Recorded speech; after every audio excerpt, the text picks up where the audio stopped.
Assalamualaikum warahmatullahi wabarakatuh. Saya Desyaneka Putri. Di sini saya akan menjelaskan tentang perilaku emosional pada masa bayi.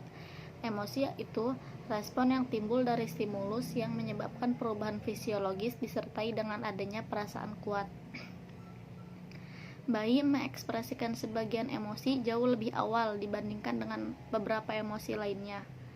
Lalu mengekspresikannya dengan rinci dua perilaku ekspresif emosional yang penting, yaitu menangis dan tersenyum. Yang pertama, menangis. Menangis adalah mekanisme yang paling penting yang dikembangkan oleh bayi yang baru lahir untuk berkomunikasi dengan dunianya. Hal ini benar karena tangisan pertama bayi membuktikan adanya udara dalam paru-paru bayi. Tangisan juga dapat membantu dokter atau peneliti untuk meneliti sesuatu tentang sistem syaraf pusat. Tangisan bayi ada 3 macam. Yang pertama itu tangisan dasar atau suatu pola berirama yang biasanya terdiri dari suatu tangisan yang diikuti oleh diam sesaat, diteruskan dengan satu siulan kecil pendek dengan nada agak lebih tinggi dibandingkan dengan tangisan utama, lalu diakhiri dengan istirahat singkat sebelum tangisan berikutnya. Biasanya tangisan seperti ini adalah pada saat bayi merasa lapar. Yang kedua yaitu tangisan kemarahan, yaitu suatu variasi dari tangisan dasar.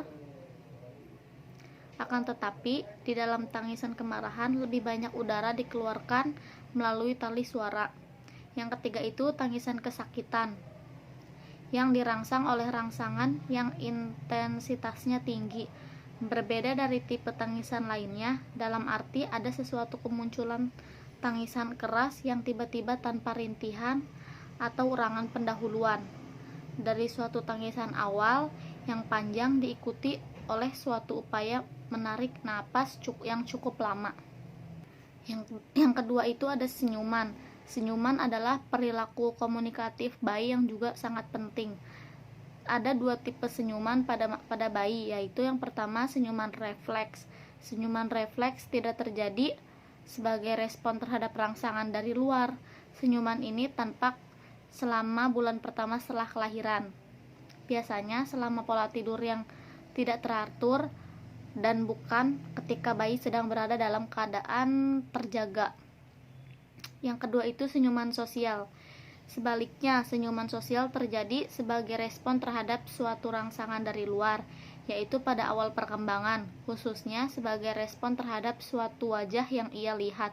Senyuman sosial ini terjadi hingga usia 2-3 bulan. Cukup sekian dari saya, kurang dan lebihnya mohon maaf. Wassalamualaikum warahmatullahi wabarakatuh. Terima kasih.